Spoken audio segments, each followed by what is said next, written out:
আবু হুরায়রা রাদিয়াল্লাহু তাআলা আনহু বলেন, রাসূল সাল্লাল্লাহু আলাইহি ওয়াসাল্লাম বলেছেন, তাজদুন আশারনাস ইয়াউমাল কিয়ামা আল্লাযী ইয়াতি হাওলায় বিওয়াজহিন ওয়া হাওলায় বিওয়াজহিন। এই বিচারের মাঠে সবচেয়ে নিকৃষ্ট জঘন্য মানুষ হবে সেই যে গীবাত, বদনাম, চুগলখড়ি করে। এখানে আসে এক কথা বলে, ওখানে যায় আর এক কথা বলে। এ হলো মানুষের মধ্যে সবচেয়ে নিকৃষ্ট খারাপ মানুষ। এ জান্নাতে যাবে না।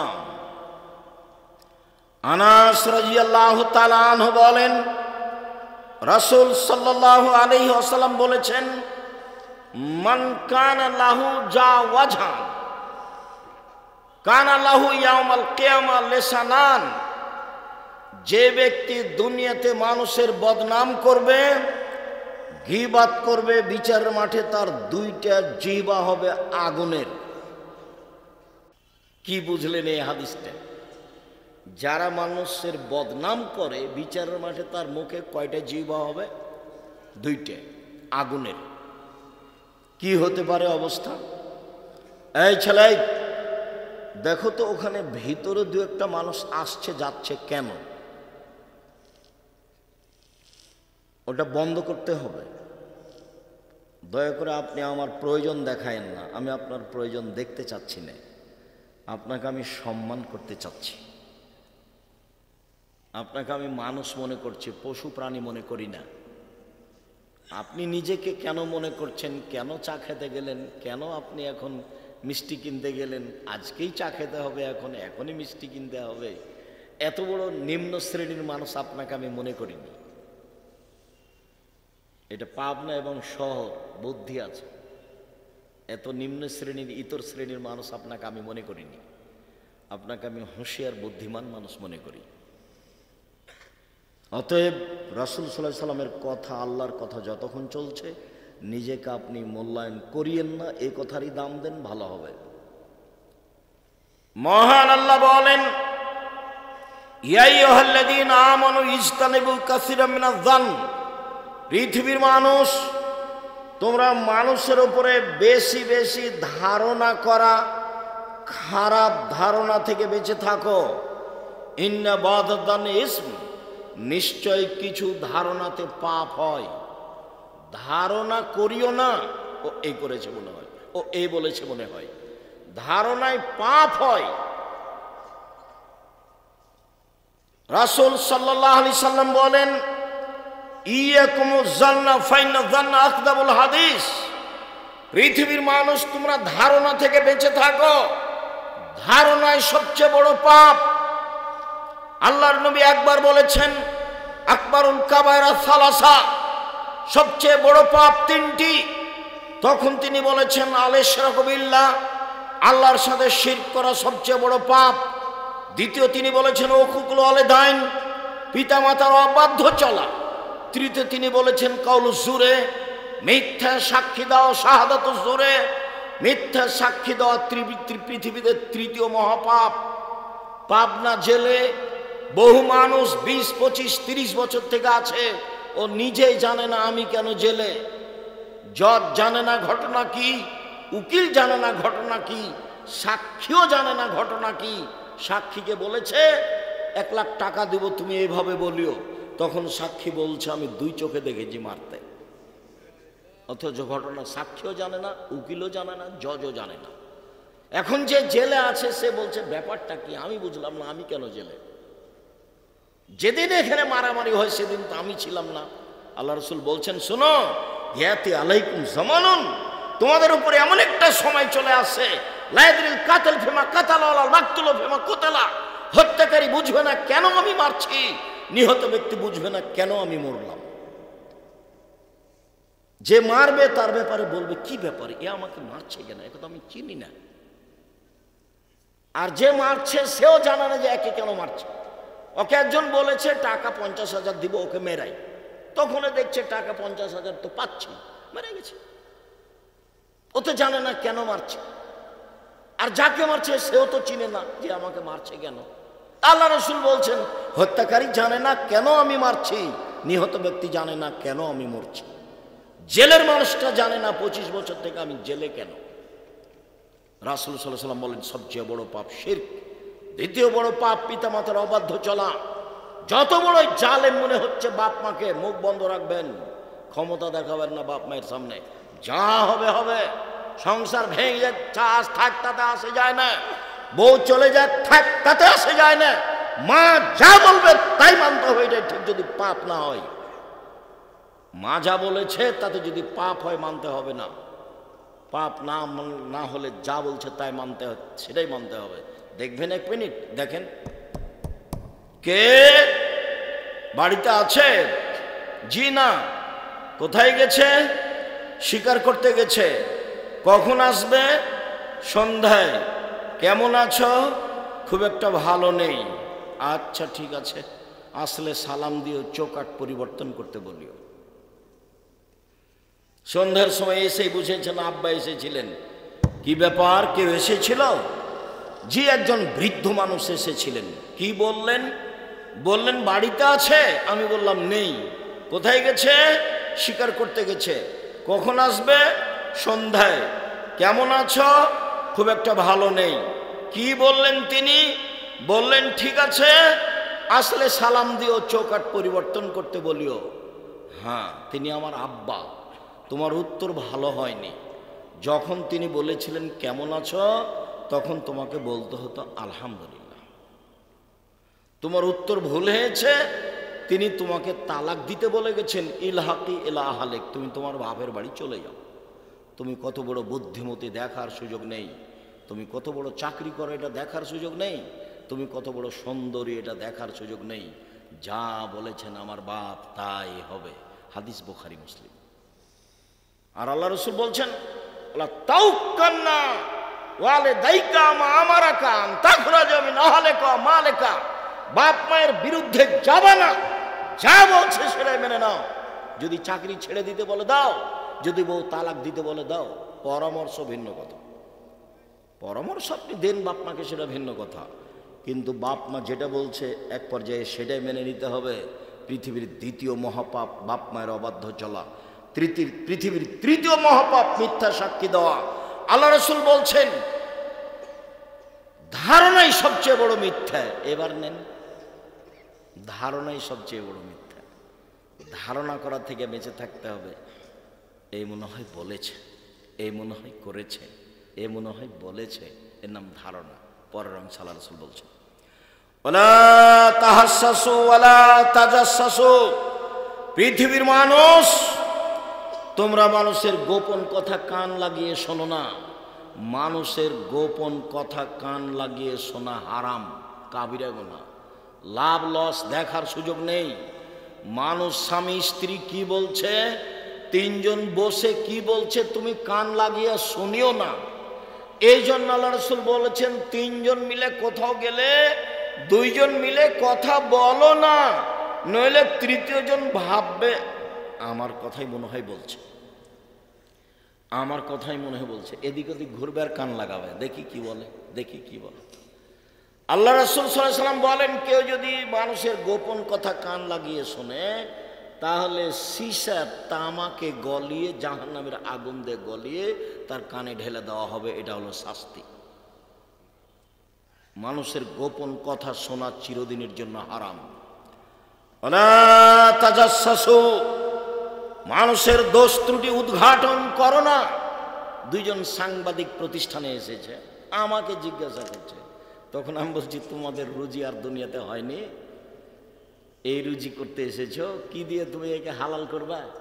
আল্লাহ রাসূল বলেছেন মান সাতারা মুসলিমান সাতারাহুল্লাহ ফিদ দুনিয়াল আখিরা, কেউ যদি মানুষের দোষ ত্রুটি ঢেকে রাখে তাহলে আল্লাহ তার ইহকালে দোষ ঢেকে রাখবেন, পরকালও ঢেকে রাখবেন। তো তুমি যে এসেছো মানুষের দোষ ত্রুটি জানতে, এটা তুমি কালকে পেপারে দিবা? তো তুমি যে সরাসরি রাসূলের বিরোধী, তুমি ভিক্ষা করে খাও। তোমাকে কে সাংবাদিকতা করতে বলেছে? রুজি আর পাওনা দুনিয়াতে। সাংবাদিক সাহেব মনে কিছু নিয়েন না, আপনি, আপনাকে খাটো করতে আসেনি, আপনি নিজের বুঝ অন্যকে দিবেন না। আপনি মানুষের দোষ ত্রুটি যেভাবে তল্লাশি চালিয়েছেন, এটা নেহায়েত অন্যায়, এটা হারাম, এটা কাবিরা গুনাহ। ওই সাংবাদিকের প্রয়োজন নয়, ওই সাংবাদিকতা লাগবে না। আপনি যে কয়েকদিন করেছেন এটি কি হবে? কত মানুষের কাছে ক্ষমা নেবেন? জাহান্নামে চলে গেছে, খালি মরতে বাকি আছে। আমি বললাম অন্য রুজি করো, এটা করিও না।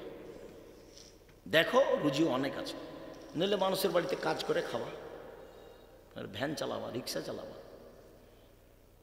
আমি চকলেট দিয়ে ব্যবসা করতে বলিনি, আমি বলেছি চকলেটের ব্যবসা করো, মানে সবচেয়ে কম পয়সার ব্যবসা। শ্বশুরের কাছে যৌতুক নিয়ে ব্যবসা করতে হবে না। ভিক্ষা করা টাকা দিয়ে চাউল কিনে ভাত খেয়ে ইবাদত কবুল হবে। ভিক্ষা করা টাকা দিয়ে চাউল কিনে ভাত খেয়ে ইবাদত কবুল হবে।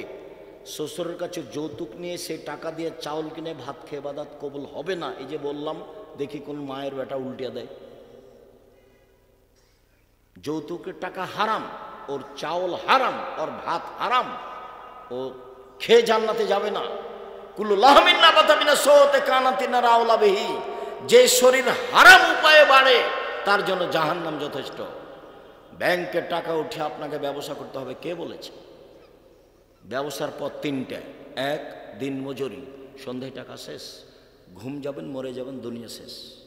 দুই, চাকরি, 25 দিনে টাকা শেষ হবে সাধারণত, 5 দিন ধার কর্জ করে চলবে, এভাবেই জীবন পার। তিন, জমি চাষ, সমান সমান, না হলে লস। চার, ব্যবসা। তখন আল্লাহ রসুল বললেন, পার্টনারে যদি ব্যবসা করে, সবাই যদি সৎ হয়, তো 10 জন মিলে যদি ব্যবসা করে তাহলে 11তম আল্লাহ। যদি 3 জনে ব্যবসা করে, 4র্থ জন আল্লাহ। একজন যদি ফাঁকি দিয়ে আরেকজনের কাছ থেকে টাকা নিয়ে নেয় না বলে, তাহলে আল্লাহ বলবেন যে তোমরা থাকো, আমি গেলাম। তখন মারামারি লেগে যাবে, কোর্ট টোট হবে, দিয়ে পালিয়ে যাবে, দিয়ে টাকা আর নাই, ব্যবসাও নেই। তো নিজে নিজে ব্যবসা করেন। তখন আল্লাহ রসুল বলছেন, তাজির আস-সাদুক আল আমিন একুনুমা শুহাদা সিদ্দিকিন ওয়াল আম্বিয়া।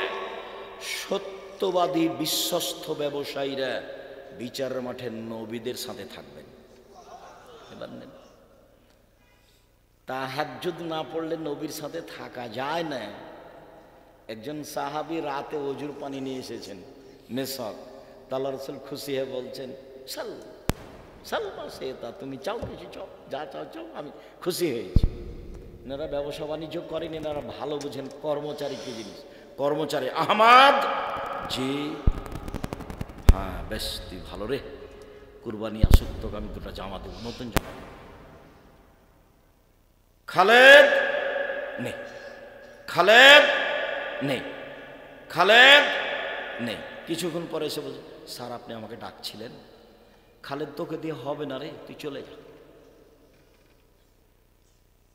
তো কর্মচারীকে খুব প্রস্তুত থাকতে হয়, বিশ্বস্ত এবং শক্তিশালী, ওটা আল্লাহ বলছে। কর্মচারীকে কেমন হতে হবে? বিশ্বস্ত, শক্তিশালী। প্রমাণ মনে আছে? প্রমাণ ওই যে মুসা আলাইহিস সালাম পানি পান করালেন 2টা মেয়ের।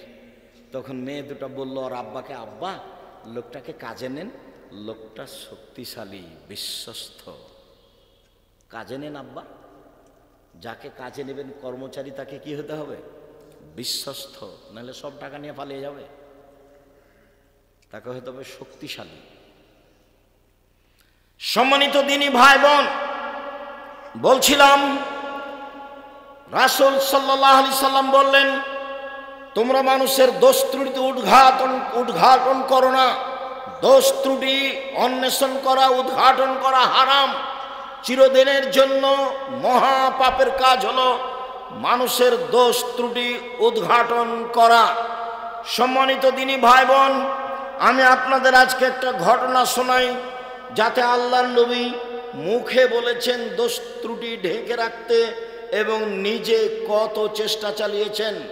মুখে যা বলেছেন সেটা বলবো ইনশাআল্লাহ, চেষ্টা যা করেছেন সেটাও বলছি। আপনি দেখেন, বুরায়দা রাদিয়াল্লাহু তাআলা আনহু বলেন, যা মাইজ ইবনে মালিক এলেন নবী সাল্লাল্লাহু আলাইহি সাল্লাম অকালা তাহিরনি ইয়া রাসূলুল্লাহ। মাইজ ইবনে মালিক একটা লোক, মালিকের বাড়ি থাকতে অশ্লীল কাজে লিপ্ত হয়।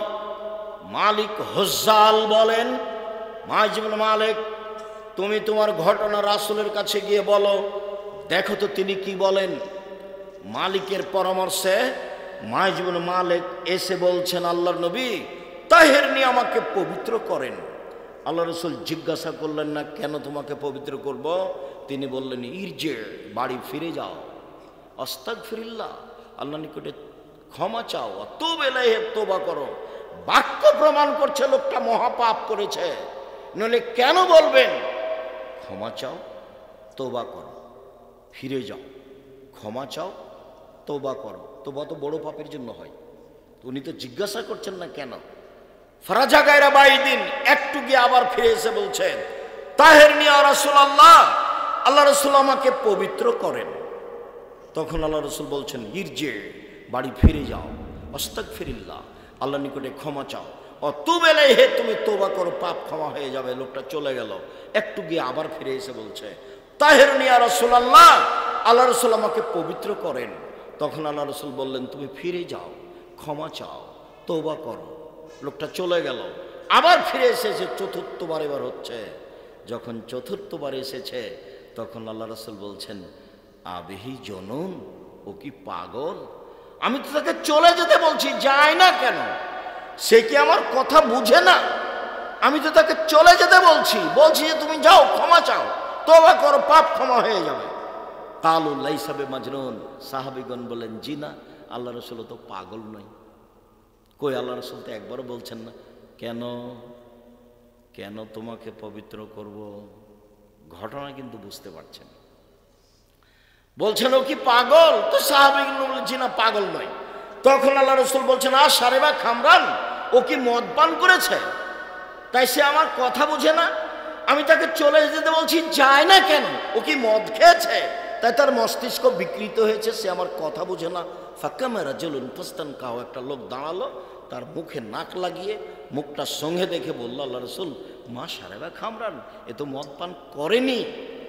তাহলে এ পাগল নয়, এ মদ পান করেনি, এ ভালো। এখন আল্লাহ রাসূল বলছেন, আজ জানাইতা আছেন, দয়া করে কোনো কাজে ব্যস্ত থাকবেন না। কথা শেষ হয়নি। অনেক দিন পরে একদিন রাসূল সাল্লাল্লাহু আলাইহি সাল্লাম রাস্তায় আসছেন, আর এই মাইজ ইবনে মালিকের মালিক হুজ্জাল রাস্তা দিয়ে যাচ্ছেন, মুখামুখি দেখা। কথা বুঝতে না পারলে আবার বলি, যাকে ইট ঢেল পাথর দিয়ে মেরে ফেলা হলো, ইনি সাহাবী। এনার নাম হচ্ছে মাইজ ইবনে মালিক। ইনি একটা বাড়িতে কাজ করতেন, মালিকের নাম হুজ্জাল বা হাজ্জাল। তো এই হুজ্জাল ঘটনাটা জেনে নেয়, তার স্ত্রীর সাথে অথবা তার কাজের মেয়ের সাথে ঘটনাটা ঘটে। তো হুজ্জাল জেনে নিয়ে বলেন যে ইনি খুব ভদ্র মানুষ, মাইজ ইবনে মালিক। তো উনি মালিকও খুব দুর্বল তার উপরে। তখন উনি বললেন, দেখো মাইজ ইবনে মালিক, ঘটনা যখন ঘটেই গেছে, তো তুমি একটু রাসূলের কাছে যাও, একটু পরামর্শ নেও। তো এখন রাসূলের কাছে গিয়ে সরাসরি বলছেন, আমাকে পবিত্র করেন। তো আল্লাহ রাসূল তো ঘুরালেন, একবার ঘুরালেন, দুইবার ঘুরালেন, তিনবার ঘুরালেন, চারবার ঘুরালেন। পঞ্চমবারে বললেন যে ও কি পাগল? না। ষষ্ঠবারে বললেন, ও কি মদ খেয়েছে? না। তখন আল্লাহ রাসূল বললেন, তুমি অশ্লীল কাজ করেছো? জি। তখন আল্লাহ রাসূল বললেন, ঠিক আছে, তোমরা ওকে ইট পাথর দিয়ে মেরে ফেলে দাও। তো ইট পাথর দিয়ে মেরে ফেলা হলো, ঘটনা শেষ। অনেকদিন পরে তার মালিক আর রাসূলের মুখামুখি দেখা। তখন আল্লাহ রাসূল বলছেন, ও হুজ্জাল, লাউ সাতারতা খাবারা মাইজ ইবনে মালিক লাকুনতা খায়রান কাসীর, তুমি যদি মাইজ ইবনে মালিকের ঘটনাটা লুকিয়ে রাখতে তাহলে যে কত ভালো হতো, বেহিসাব ভালো হতো। একটা ইসিম তাবজিল শব্দ ব্যবহার করা হয়েছে, ওটাকে আপনি বুঝাতে পারেন। আমি আপনাকে, হুজ্জাল, তুমি যদি তার ঘটনাটা লুকিয়ে রাখতে তাহলে যে কত ভালো হতো। তুমি আমার কাছে কেন পাঠালে? আমি চেষ্টা করেছিলাম তার ঘটনা লুকিয়ে রাখতে, কিন্তু শেষ পর্যন্ত পারিনি। শেষ পর্যন্ত বিচার হয়েই গেছে। তুমি যদি লুকিয়ে রাখতে তাহলে কত ভালো হতো। আপনাকে এই বুখারী মুসলিমের হাদিস পেশ করে দেখালাম যে আল্লাহর নবী মানুষের দোষ ত্রুটি ঢেকে রাখতে কত চেষ্টা করেছে। আমি যদি বুঝাতে না পারি তাহলে এটা আমার ব্যর্থতা। তাহলে আপনি দল সংগঠন করে কি করবেন? মানুষের বদনাম করে নির্বাচন করে কি করতে চাচ্ছেন আপনি? ভিক্ষা করে খান। ভিক্ষা করে খাবো কেন আব্দুল রাজ্জাক সাহেব? ভিক্ষা করবো কেন? মানুষের বাড়িতে কাজ করে খাবো। আমিও তোমাকে পুরুষ হতে বলছি, ভিক্ষা করে খাবো কেন? মানুষের বাড়িতে কাজ করে খাবো। আরে কাজ করে খাবো কেন? চকলেটের ব্যবসা করব, সবচেয়ে কম টাকার ব্যবসা। 5 বছর চকলেটের ব্যবসা করব, তারপর কলার করব, তারপর কাপড়ের করব, তারপর বিদেশ থেকে জিনিস নিয়ে আসবো, কোটি কোটি টাকার মালিক হব 30 বছর পরে। এইটা পথ। ব্যবসা দিয়েই সহজ সম্ভব। ব্যবসা দিয়েই অসহায় মানুষের পাশে দাঁড়ানো যায়।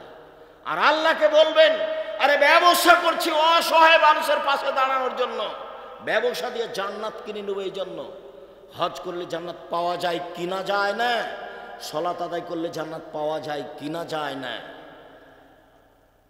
রমজান মাসে সিয়াম পালন করলে জান্নাত পাওয়া যায় কিনা যায় না, তাসবিহ তাহলিল জিকির আজকার করলে জান্নাত পাওয়া যায় কিনা যায় না, কোরআন তেলাওয়াত করলে জান্নাত পাওয়া যায় কিনা যায় না। জান্নাত কিনার একটাই পথ হলো দান। আমি অসহায় মানুষকে দান করেছি, আমি জান্নাত কিনে নিয়েছি। আল্লাহ বলছেন, পৃথিবীর মানুষ, আমি তোমার জান এবং মালের বিনিময়ে জান্নাত বিক্রি করে দিলাম। যাও। তা বলেন আল্লাহ, তাই বলেন নবী। আমি এই জন্য ব্যবসা করি, আমি কোটি টাকার মালিক হয়ে সরকারকে উঠাবার বসাবো, এই জন্য আমি টাকা ইনকাম করিনি। আমার টাকা ব্যবহার হবে অসহায় মানুষের জন্য, এই জন্য ব্যবসা করি। মেয়েকে 350 550 টাকা দিয়ে চকলেট খাওয়াবো, আইসক্রিম খাওয়াবো, এই জন্য নয়। জীবিকা নির্বাহ করব মধ্যম পন্থায়। যেদিন সামান্য টাকার মালিক ছিলাম, সেই দিনও খরচ হবে মধ্যম পন্থায়। আজকে বিত্তশালী হয়েছে, আজকেও খরচ হবে মধ্যম পন্থায়। তবে ওই ব্যাখ্যাই ঠিক, হুজুর যে কথাই বলুন। কোন ব্যাখ্যা? আপনি পাবনা শহরে সবচেয়ে বেশি টাকা পয়সাওয়ালা মানুষ, ধনী মানুষ। পাবনা শহরে একটা নদীর মাছ এসেছে, যেটা 1,500 টাকা কেজি, 20 কেজি ওজনের মাছ। এটা তো কেউ কিনবে না যদি আপনি না কিনেন। তাহলে সন্ধ্যার সময় লোকটার মাছটা নষ্ট হবে। এখন আপনি যদি না কিনেন, তাহলে আপনি কৃপণ। এই কথাই ঠিক। বোঝা গেল না? কথার কি অস্পষ্টতা আসছে? তো এখন এই মাছটা কে কিনবে? আপনাকে কিনতে হবে। আপনি পুঁটির মাছ কিনবেন কেন? কিনেন, তবে এই অবস্থাতে আপনাকে এটা কিনতে হবে, নইলে বাজার অকেজো হবে। সম্মানিত দিনী ভাই বোন, বলছিলাম রাসূল সাল্লাল্লাহু আলাইহি সাল্লাম মানুষের দোষ ত্রুটি ঢেকে রাখার কেমন চেষ্টা করেছে, বিষয়টি আপনার কাছে স্পষ্ট হয়েছে বলে আমি অনুমান করছি। এবার রাসূল সাল্লাল্লাহু আলাইহি সাল্লাম মানুষের দোষ ত্রুটি ঢেকে রাখার জন্য বলছেন। তিনি বলেন, মান সাতারা মুসলিমান সাতারাহুল্লাহু ফিদ দুনিয়া ওয়াল আখিরাহ। কেউ যদি মানুষের দোষ দুনিয়াতে ঢেকে রাখে, আল্লাহ দুনিয়াতে এবং বিচারের মাঠে তার দোষ ত্রুটির কথা ঢেকে রাখবেন। এবার বিচারের মাঠে এদিকে দেখেন, একটা লোককে আল্লাহ পাশে নিয়ে আসবেন, নিয়ে এসে তাকে আড় করে, পাশে নিয়ে এসে আড় করে তার পাপ আর নেকির খাতা তার সামনে ধরে বলবেন, দেখো তো এগুলো কি তোমার পাপ, দেখো তো। তখন বলে, জি হ্যাঁ, এগুলি আমার পাপ। তো তুমি কি মনে করছো যে আমার ফেরেশতারা অন্যায়ভাবে লিখে দিয়েছে? জি না, সেটা আমি মনে করি না। তুমি কি আমাকে কিছু বলতে চাও? জি না, আমি কিছু বলতে চাই না। শোনো, মানুষ হিসেবে তুমি দুনিয়াতে মানুষের দোষ ঢেকে রেখেছিলে, আমি আল্লাহ তোমার দোষ ঢেকে রাখতে পারি না? পারি। যাও, তোমার বিচার হবে না, মাফ করে দিলাম, যাও।